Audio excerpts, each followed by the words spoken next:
Semangat pagi para sobat siaga bencana dimanapun berada. Kembali kita akan membahas tentang tindak lanjut atas identifikasi kita, bahaya yang ada di sekitar kita.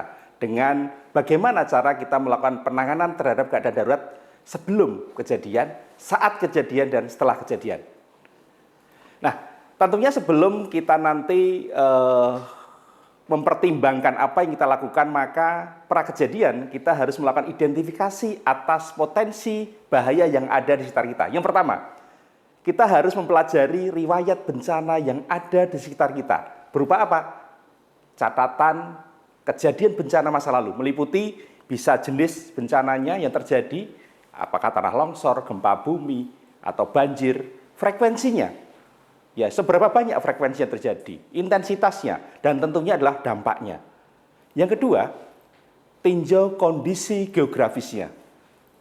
Bagaimana faktor seperti topografinya, tipe tanah, sistem drainase, daerah tersebut apakah berada di lereng yang curam, apakah berada di dataran yang rendah sehingga risiko banjir, apakah berada di dalam patahan geologi yang berpotensi tanah longsor ataupun gempa bumi.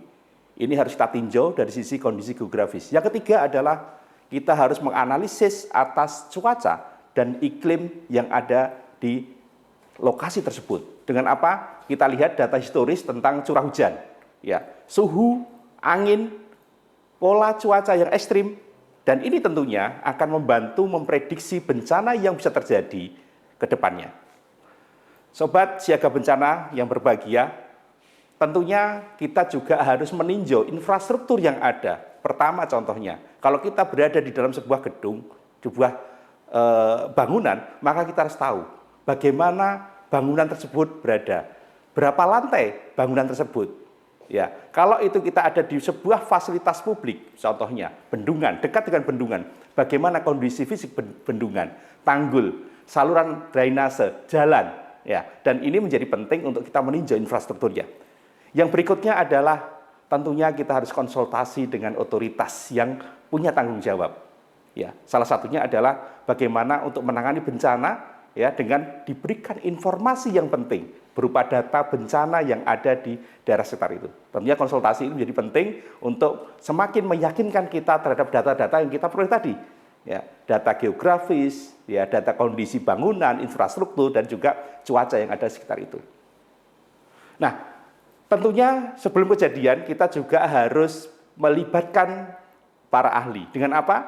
Dengan bekerja sama dengan ahli di bidang geologi, ahli di bidang meteorologi, dan mereka yang ahli dalam bidang potensi kebencanaan, dan mereka yang biasa membuat strategi untuk melakukan mitigasi atas bencana yang ada. Dan setelah itu adalah tentunya ini menjadi penting. Di zaman kemajuan teknologi ini adalah gunakan teknologi.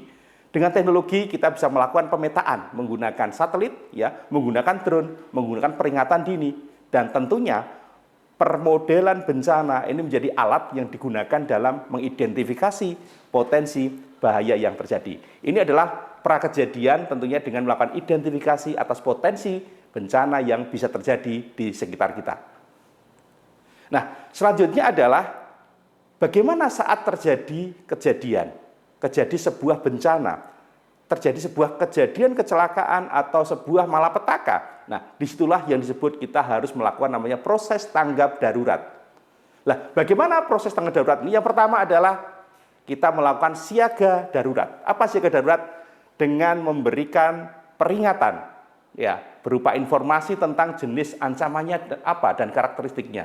Jadi apa? Oh, gempa bumi, oh ada banjir, oh ada longsor. Maka peringatan itu harus dilakukan. Peringatan kepada siapa?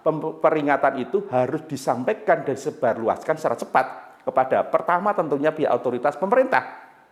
Pemerintah wajib mendapatkan informasi lebih awal. Yang kedua, lembaga terkait dan tentunya masyarakat yang ada di sekitar setempat. Ini mereka harus dapat peringatan dan informasi yang cukup tentang siaga darurat. Dan tentunya peringatan itu akan lebih masif apabila disebarkan melalui yang disebut dengan media massa. Ini menjadi sebuah hal yang harus kita lakukan di tahap awal kita melakukan siaga darurat. Yang kedua, kita harus mampu melakukan pengkajian dengan cepat. Atas apa? Ya, atas jumlah korban ya yang meninggal, atas tingkat kerusakan infrastruktur, atas ketidakfungsian layanan, dan tentunya cakupan wilayah bencana. Yang ketiga adalah tentukan status kedaruratan. Statusnya itu skala bencananya adalah apakah bencana tingkat kota atau kabupaten, tingkat provinsi atau tingkat nasional, supaya kita bisa mengetahui langkah yang harus dilakukan. Yang keempat, melakukan SAR, ya, Search and Rescue, ya. Dengan SAR ini adalah kita mengidentifikasi korban yang perlu penanganan medis dan juga fokus terhadap orang-orang yang terjebak atau terluka. Yang kelima, ini harus ada program pencarian dan penyelamatan. Pada saat kejadian, maka kita harus mencari para korban, ya, mengidentifikasi jalur evakuasi, kemudian juga apa saja yang bisa kita lakukan untuk penyelamatan dan evakuasi. Dan tentunya yang keenam adalah respon dan bantuan. Mari kita dorong bersama untuk memberikan bantuan kemanusiaan, apakah itu material atau peralatan medis dan penyediaan kebutuhan. Nah, tentunya setelah kejadian maka ada pasca bencana. Ya, pasca bencana ini disebut dengan manajemen pemulihan dengan melakukan rehabilitasi atas kejadian pasca bencana. Dengan cara apa? Berbagai cara harus dilakukan. Yang pertama tentunya perbaikan atas lingkungan daerah bencana. Daerah bencana bisa rusak, maka harus diperbaiki lingkungannya. Yang kedua, tidak hanya lingkungan, tapi adalah prasarana dan sarana umum. Yang ketiga, memberikan bantuan perbaikan rumah tentunya.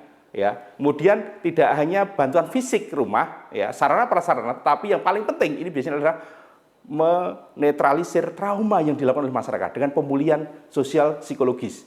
Dan tentunya untuk mereka yang sakit harus diberikan layanan kesehatan yang memadai, ya, dan tentunya bisa ada timbul sebuah konflik di situ, maka ada rekonsiliasi dan resolusi atas konflik yang ada. Dan secara berangsur dilakukan pemulihan keamanan, gitu ya, ekonomi, sosial dan budaya, gitu. Kemudian bagaimana pemerintahan fungsinya berjalan supaya bisa menjalankan fungsinya untuk memberikan layanan kepada masyarakat. Salah satunya adalah pemulihan fasilitas publik. Demikian ketika kita bicara pada sebelum kejadian bencana, saat kejadian bencana, dan setelah kejadian bencana, apa yang kita lakukan. Mudah-mudahan dengan pengetahuan ini kita bisa melakukan kegiatan, melakukan penanganan, dan kita melakukan mitigasi dan penyelesaian atas kejadian bencana dengan sebaik-baiknya. Terima kasih, Sobat Siaga Bencana, tetap semangat, selalu sehat dan semangat. Terima kasih.